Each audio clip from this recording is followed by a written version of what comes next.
Gouthu serious అయ్యారు. ధన్యవాదాలు అధ్యక్ష. 2014-19 మధ్య ఉద్దానం కిడ్నీ సమస్యని ప్రపంచం దృష్టికి తీసుకొచ్చిందే మన ఉప ముఖ్యమంత్రి గారు గౌరవనీయులైన పవన్ కళ్యాణ్ గారు అధ్యక్ష.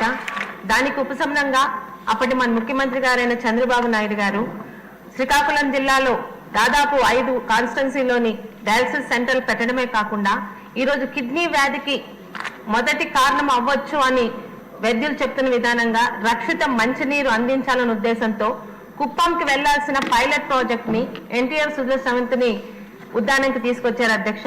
ఈరోజు ఉద్దానం అంటే ఇటు పలాస అటు ఇచ్చాపురంలో కలిసి దాదాపు 7 మండలాల్లోని 135 పంచాయతీల్లోని ఎన్టీఆర్ సుజల పెట్టడం జరిగింది అధ్యక్ష. కానీ ఈరోజు గత ప్రభుత్వ నిర్లక్ష్యం వల్ల దాదాపు 54 ఎన్టీఆర్ సుజల సమితి పథకాలు మాత్రమే పనిచేస్తున్నాయి అధ్యక్ష. దాదాపు ఇంకొక 81 మాత్రం పూర్తిగా పనిచేయట్లేదు అధ్యక్ష. అలాగే 7 మండలాల్లో ఉన్న మదర్ ప్లాంట్లు కూడా నిర్లక్ష్యం చేశారు అధ్యక్ష.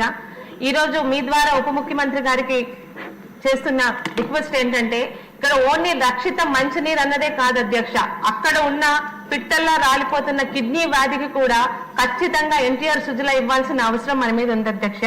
ఇప్పుడు మనం చేస్తున్న జల్ జీవన్ మిషన్ లో భాగంగా ఉద్దానం మీద ప్రత్యేక దృష్టి పెట్టి మన ఉప ముఖ్యమంత్రి గారు వీటిని త్వరితగతిన పూర్తి చేస్తారని మీ ద్వారా అడుగుతున్నాను అధ్యక్ష. ధన్యవాదాలు అధ్యక్ష. నమస్కారం అధ్యక్ష. మా నియోజకవర్గంలో కొన్ని గ్రామంలో ఫ్లోరైడ్ అండ్ ఫ్లోరిన్ ఎక్కువ ఉంది అధ్యక్ష. దానివల్ల ఆ గ్రామంలో ఉన్నటువంటి 40 నుంచి 50 సంవత్సరాల వయసు వచ్చిన తక్షణమే వాళ్ళ కాళ్ళు వంగిపోవడం కానీ నడుము వంగిపోవడం కానీ అటువంటి పరిస్థితి జరుగుతుంది అధ్యక్ష.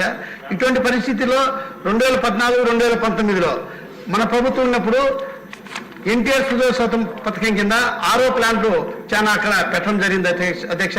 దానివల్ల ప్రజలందరూ బాగున్నారు. ఈ వైకా ప్రభుత్వం వచ్చిన తర్వాత ఆ ప్లాంట్ అన్ని రిపేర్ అయ్యి నిలబడిపోయినాయి అధ్యక్ష. దానివల్ల మెయింటైన్ చేసేది లేకుండా అయిపోయింది. దానివల్ల అన్ని నిలబడిపోయినాయి ప్లాంట్లన్నీ.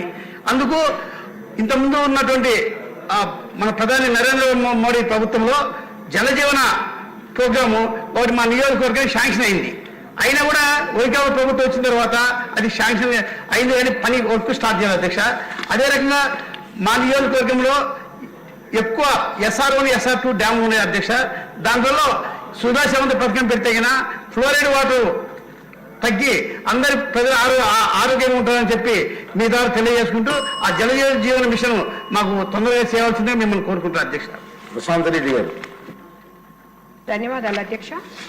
గ్రామీణ ప్రాంతాల్లో మౌలిక సదుపాయాలు కల్పించి పల్లెటూరులకు పూర్వ వైభవం తెచ్చే దిశగా కృషి చేస్తున్న గౌరవ ముఖ్యమంత్రి శ్రీ చంద్రబాబు నాయుడు గారు, అదేవిధంగా ఉప ముఖ్యమంత్రి శ్రీ పవన్ కళ్యాణ్ గారికి ఈ సందర్భంగా ధన్యవాదాలు తెలుపుకుంటున్నాను అధ్యక్ష. మన ప్రభుత్వం వచ్చి 150 రోజులే అయినా పంచాయతీ శాఖ గురించి మాట్లాడుకోవాలంటే గౌరవ ఉప ముఖ్యమంత్రి శ్రీ పవన్ కళ్యాణ్ గారి ముందు, పవన్ కళ్యాణ్ గారి తర్వాత అని చెప్పుకోవాల్సి ఉంటుంది అధ్యక్ష. గత ప్రభుత్వ హయాంలో రాష్ట్ర ప్రభుత్వం 50% కాంట్రిబ్యూషన్ జమ చేయనందున గ్రామీణ ప్రాంతాల్లో సురక్షిత తాగునీరు అందించే కేంద్ర ప్రభుత్వం పథకమైన జల్ జీవన్ మిషన్ పూర్తిగా సద్వినియోగం చేయలేకపోయారు, నిర్వియోగం అయిపోయింది అధ్యక్ష.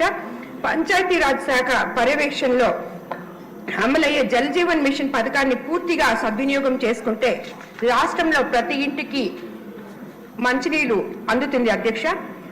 పెన్నా నది పరివాహక ప్రాంతం కావడంతో కోవూరు నియోజకవర్గంలో తాగునీటి సమస్యలు లేవు అని అనుకుంటే అది తప్పే అధ్యక్ష. ఎందుకంటే తీర ప్రాంతంలో మత్స్యకారులు ఎంతో మంది ఉన్నారు అధ్యక్ష. అక్కడంతా వాళ్ళకి ఉప్పు నీళ్లు రావడం జరుగుతుంది అధ్యక్ష. అదే కాకుండా లీకేజీలు తాతల నాటి పైపుల వల్ల, వాటర్ ట్యాంక్స్ కున్న పైపుల వల్ల లీకేజీల కారణంగా నీటి సరఫరా సవ్యంగా జరగడం లేదు అధ్యక్ష. పైపుల లీకేజ్ కారణంగా కలుషిత జలాలు తాగునీటిలో కలుస్తుండటంతో ప్రజలు క్యాన్ వాటర్ కొని తాగాల్సి వస్తుంది అధ్యక్ష. జల్ జీవన్ పథకం ద్వారా తుప్పు పట్టి ఉన్న వాటర్ పైప్ లైన్స్ రీప్లేస్ చేసే విధంగా తగు చర్యలు తీసుకోవాలని మీ ద్వారా మంత్రి గారికి విన్నవించుకుంటాను అధ్యక్ష. అదేవిధంగా కోవూరు నియోజకవర్గ పరిధిలో కనిగిరి రిజర్వాయర్ సమీపంలో ఒవ్వేరు గ్రామం వద్ద 6 గ్రామాల తాగునీరు అందించడం కోసం 9 కోట్ల వ్యయంతో నిర్మించిన పైలట్ ప్రాజెక్ట్ వాటర్ స్కీమ్ నిర్మాణం పూర్తి చేసుకున్న వినియోగం తీసుకురాకుండా ఉండడం జాప్యానికి కారణాలు తెలుపగలరని మీ ద్వారా మంత్రివర్యులను కోరుకున్నాను అధ్యక్ష. ధన్యవాదాలు అధ్యక్ష. Sir before that 1 minute sir. Sir నా సూచన ఏంటంటే నేను గతంలో ముఖ్యమంత్రి చంద్రబాబు గారి టైంలో పంచాయతీరాజ్ మినిస్టర్ చేశాను. అప్పుడు ఏమైందంటే అప్పుడు ముఖ్యమంత్రి గారు చంద్రబాబు గారు ఒక పిలుపునిచ్చారు సార్, మీరు ఇస్తే ఇంకా బ్రహ్మాండంగా ఉంటుంది. ఏ పిలుపు అంటే ఇండస్ట్రీస్ వారు ఎవరైనా సరే సిఎస్ఆర్ గ్రాంట్లు ఆర్ఓ ప్లాంట్స్ పెట్టండి అని చెప్తే చాలా వరకు వచ్చారు సార్. మినిమం 2,000 పంచాయతీల్లో వాళ్ళు ఇండస్ట్రీస్ వచ్చారు. అంటే ఇప్పుడు ఎలాగా మీరు ఆర్ఓ ప్లాంట్స్ పెట్టాలని ఆలోచనలు ఉన్నారు కాబట్టి మీరు కూడా పిలుపునిస్తే చాలా మంది ఇండస్ట్రీస్ వచ్చి సిఎస్ఆర్ గ్రాంట్లు పెట్టే అవకాశాలు ఉన్నాయి. నమస్కారం అధ్యక్ష. సార్ ఇది సార్ రక్షిత మంచినీరు అనేది ఇది ప్రాథమిక హక్కు అధ్యక్ష. ఇది ప్రత్యేకించి గౌరవ సభ్యులు అందరూ ప్రస్తావించిన అంశాలు వారి వారి నియోజకవర్గాలకు సంబంధించి కావచ్చు, లేదంటే ఇన్ టోటాలిటీ కావచ్చు, ఇది మనందరినీ బాధ్యత అధ్యక్ష. అది నేను గౌరవ సభ్యులందరికీ ముందుగా మాటిస్తున్నాను. జల్ జీవన్ మిషన్ నిధులు కానీ ఇప్పుడు దాకా ఎవ్వరు చేయనంతగా నేను పర్సనల్గా ఈ సభకు నేను హామీ ఇస్తాను అధ్యక్ష. దీన్ని చాలా ఒక స్టిపులేటెడ్ టైంలో గౌరవ సభ్యులందరూ అడుగుతా ఉన్నారు, దీనికి ఏమైనా టైం బౌండ్ రోడ్ మ్యాప్ ఏదైనా ఉందా అని మన అశోక్ రెడ్డి గారి దగ్గర నుంచి ఉంది ప్రశ్న. అలాగే జల్ జీవన్ మిషన్ మన ఉదయగిరిలో కూడా సమస్యలు ప్రస్తావించారు. అలాగే మనకి ఫిల్టరేషన్ ప్లాంట్స్ గురించి మన శ్రీకాకుళం సంబంధించి, అలాగే పుట్ట సుధాకర్ యాదవ్ గారు చెప్పింది జల్ జీవన్ మిషన్ ని పూర్తి స్థాయిలో దీన్ని ముందుకు తీసుకెళ్లే విధంగా దీనికి కావాల్సిన అధ్యక్ష నిధులు ఉన్నాయి. దీనికి కావాల్సిందల్లా కమిటెడ్ లీడర్షిప్ అధ్యక్ష.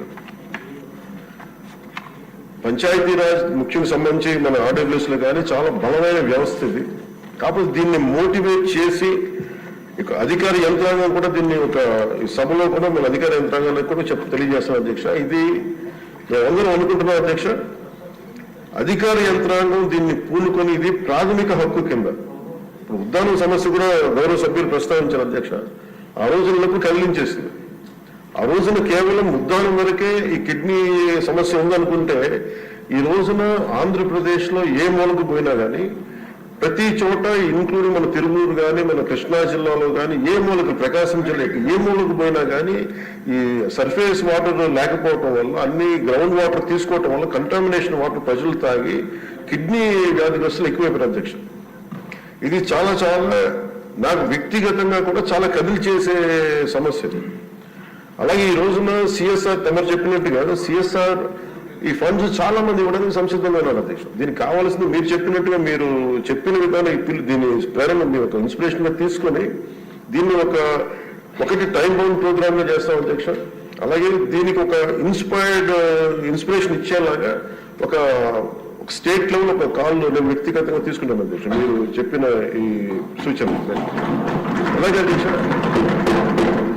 వ్యక్తిగతంగా కేంద్ర ప్రభుత్వంతో మనందరికీ సత్సంబంధాలు ఉన్నాయి కాబట్టి ప్రధానమంత్రి గారు కానీ కేంద్ర నాయకత్వం కూడా కోరుకుంటుంది ఏంటి అంటే జల్ జీవన్ మిషన్ ని ఆంధ్రప్రదేశ్ దీన్ని ఒక దేశానికి తలమానికంగా చేసి can become a role model to the entire nation అనేది ప్రధానమంత్రి గారు కూడా కోరుకుంటుంది.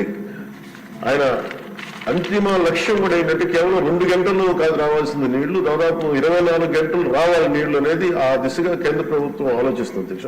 దీన్ని ప్రత్యేకించి నేను గౌరవ సభ్యులకి నాకు అది ఎగ్జాక్ట్లీ ఒక స్టిపులేటెడ్ టైం, నేను ఇంతనే స్టిపులేటెడ్ టైం నేను వెంటనే మాట్లాడలేకపోతాను అధ్యక్ష. బట్ ఈ ఉదయగిరి సంబంధించి కానీ అలాగే ఆర్ఓ ప్లాంట్స్ అడిగిన కొన్ని ప్రశ్నలు are planned at the level of 10 liters per day, sir. Jal Jeevan Mission aims at supply of clean and sustainable water at 55 liters per capita per day. Jal Jeevan Mission has been extended till March 27, Adhyaksha. So time bound program అంటే Jal Jeevan machine ఇది 27 లోపు expire అయిపోయే లోపు మొత్తానికి సాధ్యమైనంత మేరకు ఈ నీటి పూర్తిగా రక్షిత మంచినీరు సరఫరా అయ్యేలాగా, అలాగే ఈ మనకి సంబంధించిన ఈ సేఫ్టీ మనకి ఉన్న రక్షిత మంచినీటి ఏమైతే ఉన్నాయి పథకాలు ఉన్నాయో వాటన్నిటిని సద్వినియోగం చేసుకుని ఇది సభ్యులకు భవిష్యత్తులో సమస్య రాకుండా మటుకు ఉత్పన్నమయ్యేలాగా మేము చర్యలు తీసుకుంటాం అధ్యక్ష. This is my commitment to all the honorable members, కానీ నేను మనస్ఫూర్తిగా ఇది ప్రజలకు మనం ఏమి చేసినా చేయలేకపోయినా కానీ కనీసం ఒక తాగి నీళ్లు ఇవ్వాలనేది చాలా గట్టి సంకల్పంతో ఉన్నాను అధ్యక్ష. 75 సంవత్సరాల తర్వాత గౌరవ మంత్రి అచ్చెన్నాయుడు గారు చెప్తున్నట్టుగా 75 సంవత్సరాలు ఇంకా మనం కొట్టుకున్నామంటే నిజంగా వ్యక్తిగతంగా నేను తలదించుకోవాల్సిన విషయం. మొన్న ఈ మధ్యన కూడా మీరు కొంచెం సమయం తీసుకుని మొన్న ఈ మధ్యన కూడా నేను ఈ కడప వెళ్ళాను అధ్యక్ష. మన అన్నమయ్య జిల్లాకి వెళ్తే అన్నమయ్య జిల్లాలో రోడ్డు మీద వస్తా ఉంటే కరెక్ట్ ఒక 10-15 అడుగుల దూరంలో కరెక్ట్ ఒక 4 అడుగుల ఎత్తు దూరంలో చిన్న ఇది ఉంది, హ్యాబిటేషన్ ఉంది. కేవలం 10 మంది 15 కుటుంబాలు ఉన్నాయి. ఆ లేడీ ముఖ్యంగా పాపం దళిత మహిళ పెద్ద ఆవిడ వచ్చి అడిగింది, మాకు ఏం లేదు వచ్చి నీళ్ళు ఇవ్వాలి. ఆవిడ పడుతుంటే నాకు కన్నీళ్ళు వచ్చేసింది. నిజంగా కూర్చోబెట్టి అధికారుల మన ఆర్డబ్ల్యూస్ అందరిని అడిగితే చేస్తే సార్ అది కరెక్ట్ గా 9 రోజులు ఇవ్వగలిగాం అధ్యక్ష. ఒకటి వాటర్ సంబంధించి designing there is an issue in designing sir. Innovative గా ఆలోచించట్లేదు, టెక్నాలజీని వాడట్లేదు. అలాగే కాంట్రాక్టర్స్ కూడా పైప్స్ లే చేసినప్పుడు మొండిగా బండగా చేసేస్తున్నారు. దీనికి కొంత టెక్నాలజీని వాడాల్సిన అవసరం ఉంది. ఎక్కడ పడితే అలా బోతులు తవ్వేసేయటం, దానికి ఒక సైంటిఫిక్ గా ఒక పకడ్బందీకి వెళ్ళట్లేదు. ఇలాంటి చాలా కరెక్షన్స్ చేస్తా ఉన్నాం అధ్యక్ష. అందుకని మీరు ఎంత బాధపడుతున్నారో మీ నియోజకవర్గాలకి నేను దానికి ఎగ్జాక్ట్లీ నేను 100% స్పందించి నేను వ్యక్తిగతంగా దీన్ని I will take it forward and I will make sure it will be fulfilled commitment ఇస్తాను.